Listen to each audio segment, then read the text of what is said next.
Hello, welcome back to my haunted library. It's Regina. I'm here today to finally do an update for my Robert McKee story playlist. I only have a few chapters to go now. I know I said that last time, but there are just a few, I promise you. And this one is chapter 16, Problems and Solutions. So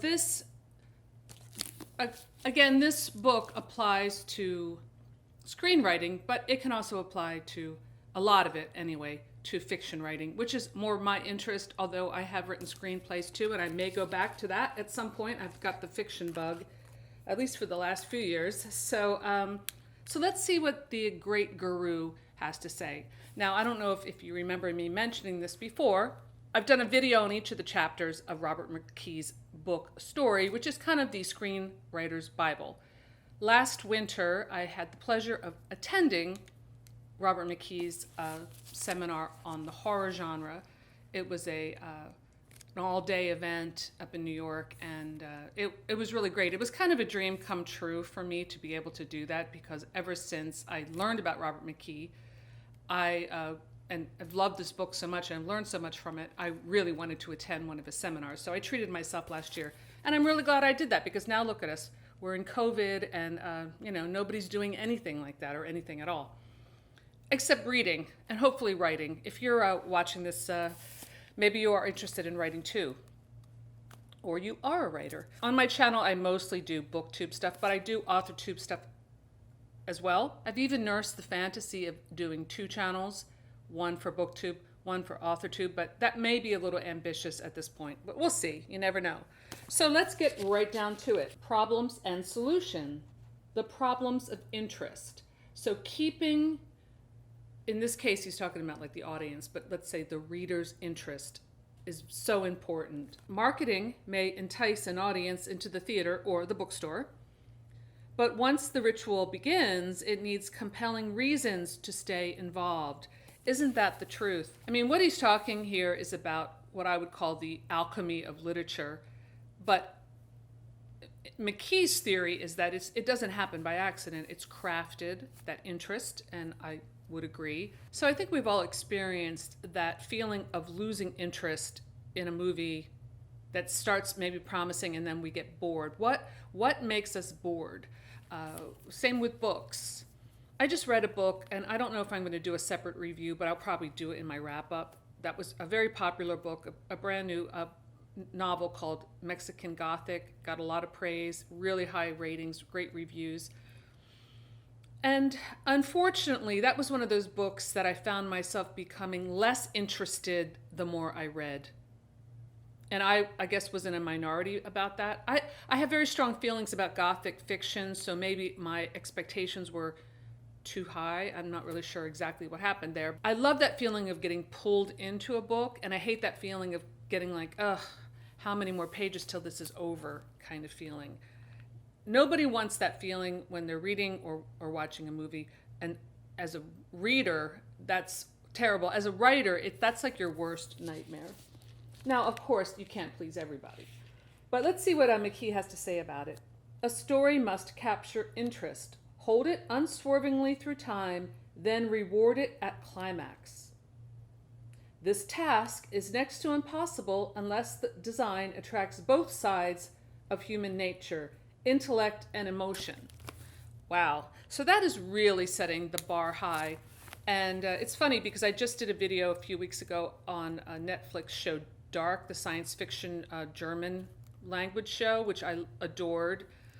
And I keep telling everyone they have to watch that show. It's really amazing. And one of the great strengths of that show is it rewards on the intellectual level and the emotional level very strongly at the same time. And it's wonderful. It's wonderful when you have that experience. So that does set the bar high. And I think we've all had experiences like that where, we were disappointed. Okay, so what else? Each turning point hooks curiosity, what's going to happen next and after that, and above all, how will it turn out? You can get that with even something that maybe someone might consider, intellectually not that of a high bar.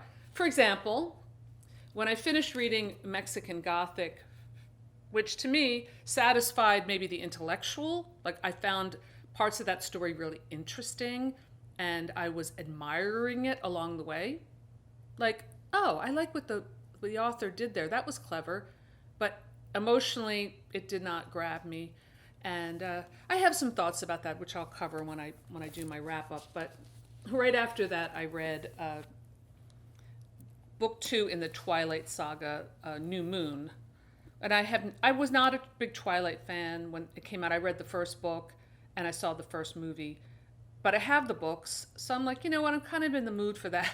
So I read it, and it's not a great literature, but it held my interest in the way that I wanted to know what was going to happen between Edward and Bella, if they'd ever meet up again, and how Jacob was going to fit into it. So I think if you're going to have one, at least for me as a reader, I'd rather have the emotional part of it.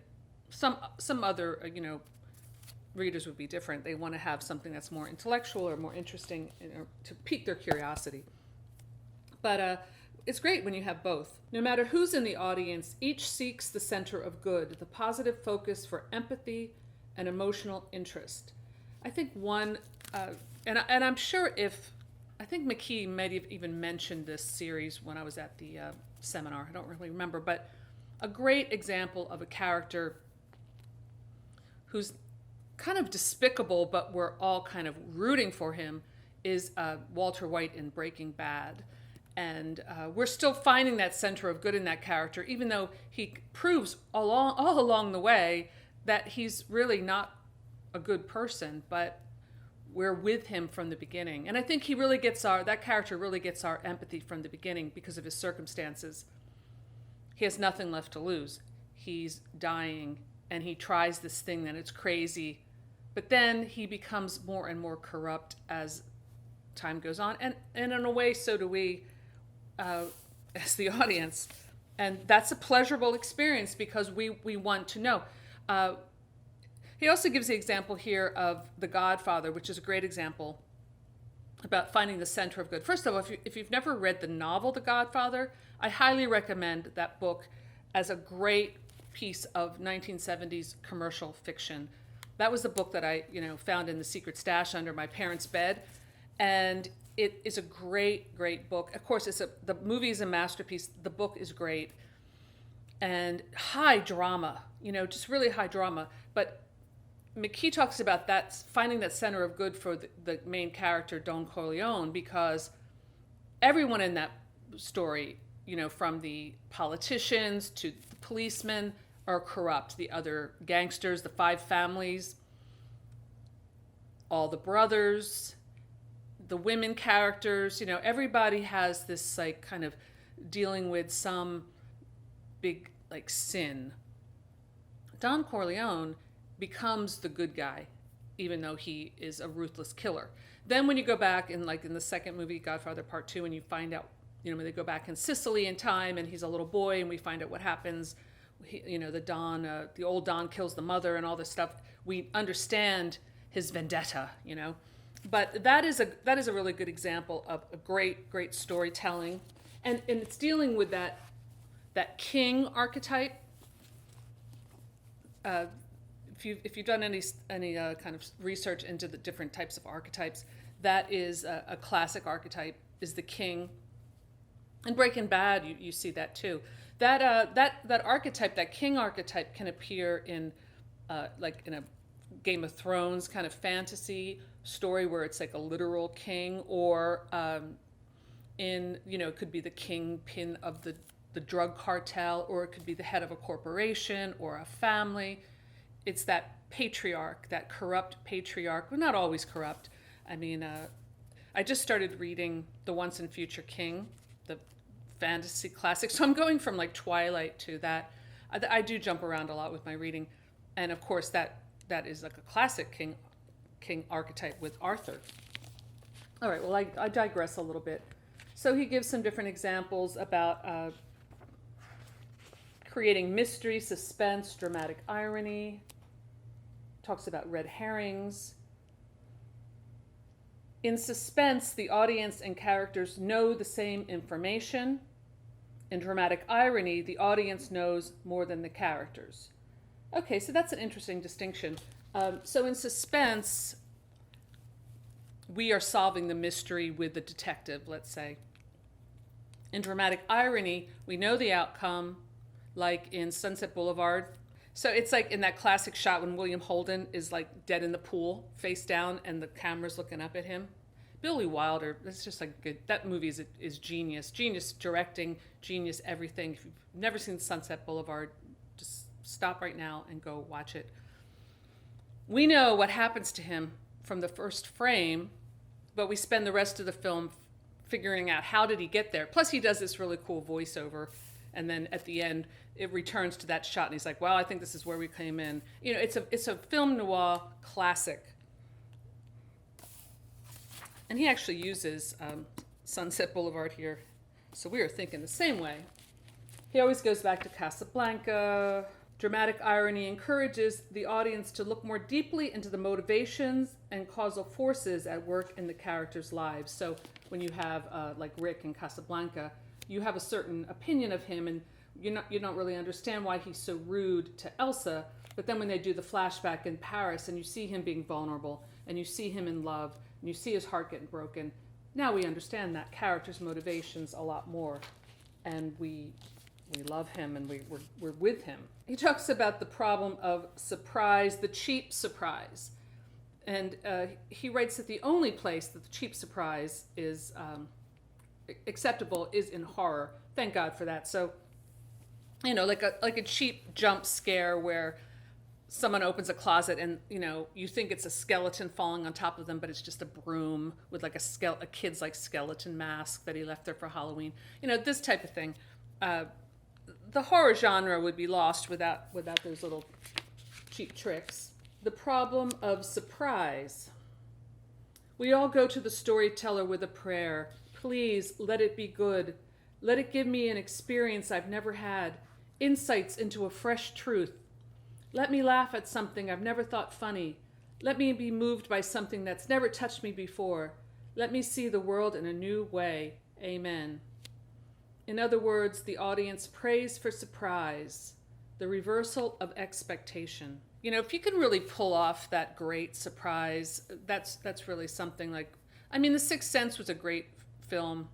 Some people may have seen that one coming, and there were a lot of clues. Like when you go back and watch the movie again, you see all the clues, but it really did work. I was surprised. I really loved that movie. So he talks about coincidence.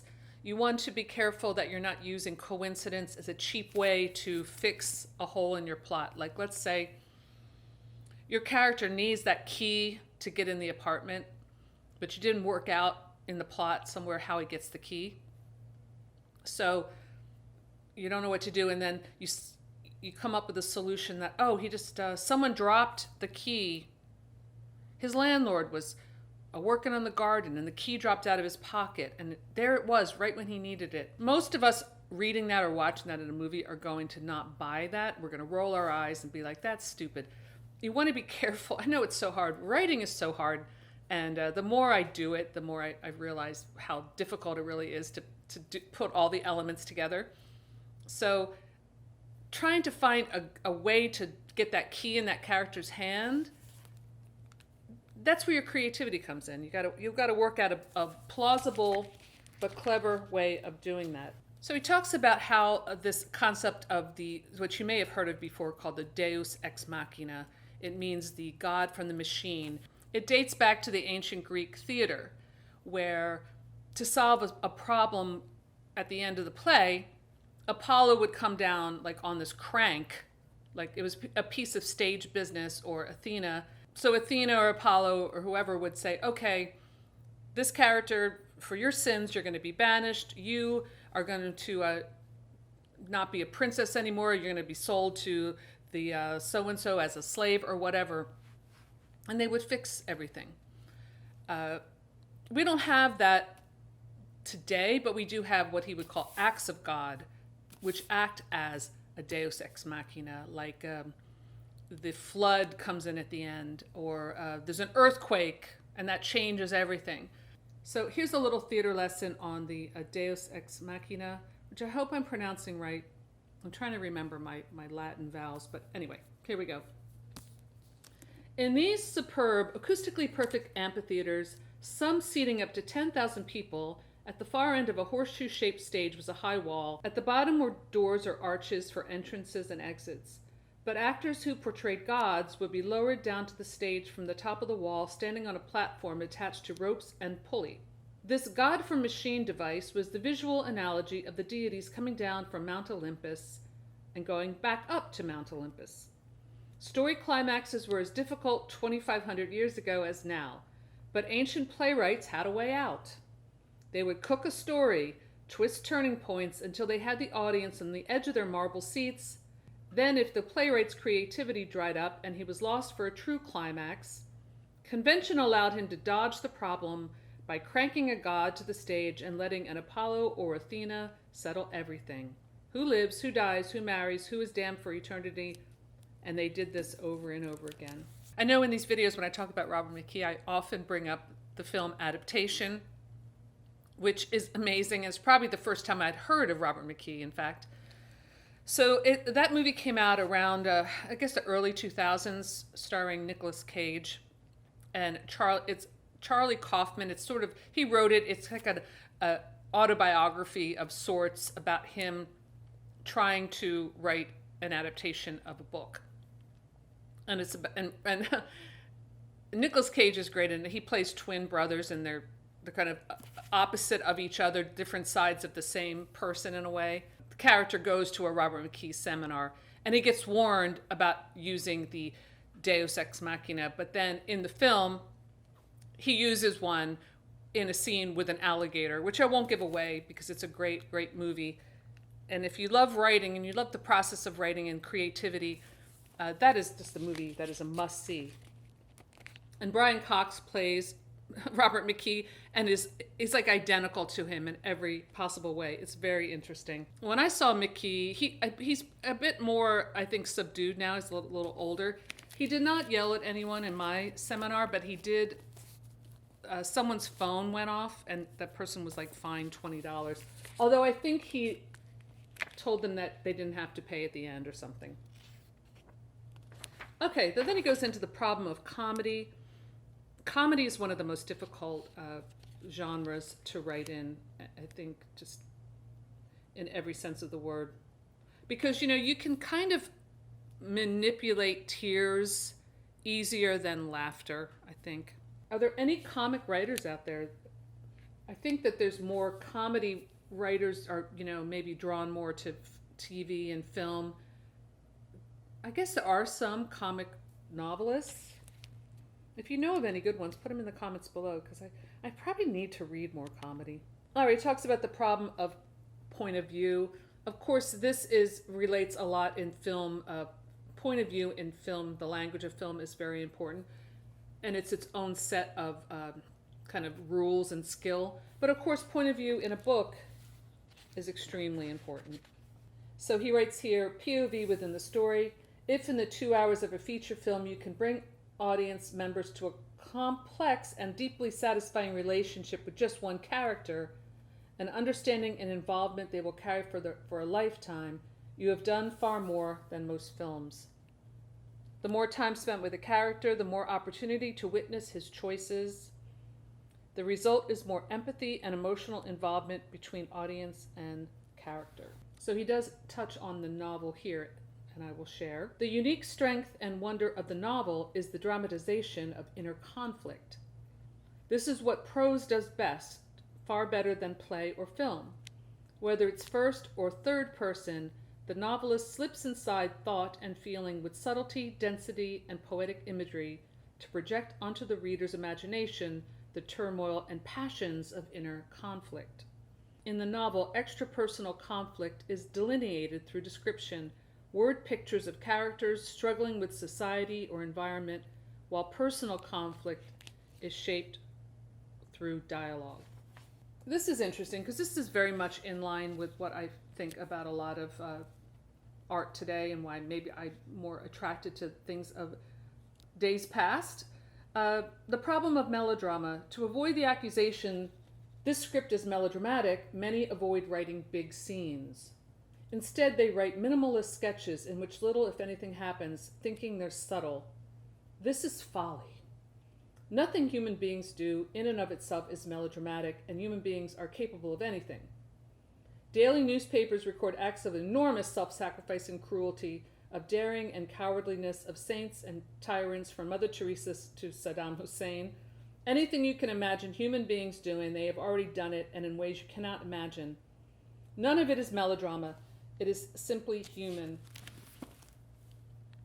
Well, I definitely agree with this because I've seen so many art films where the characters are just like, staring out of a window like this.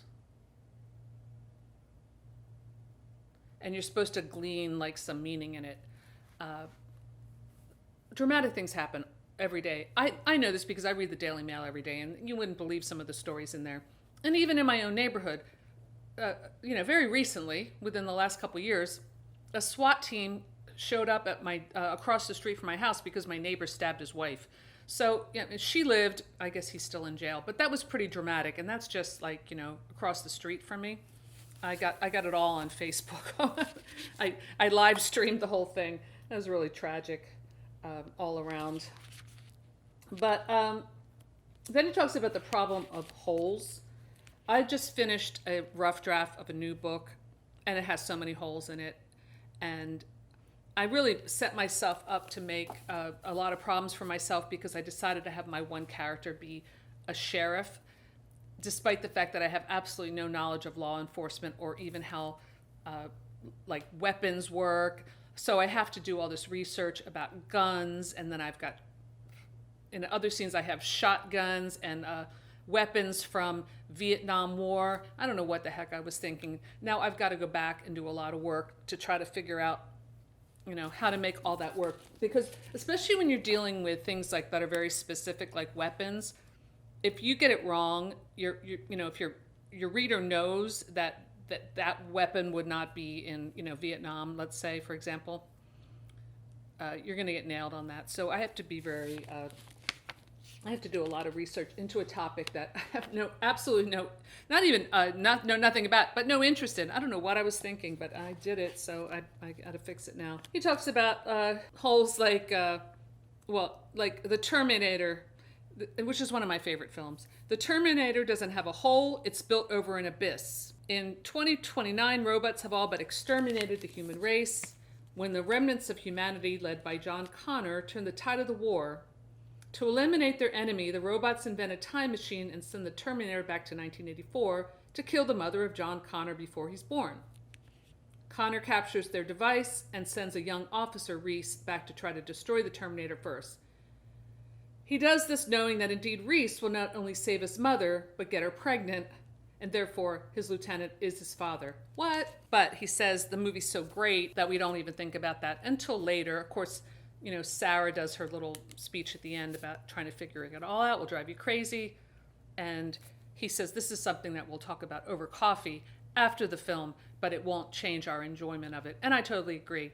I think that is a great film and a great example of what he says in the beginning about intellectually making intellectual curiosity and emotional punch.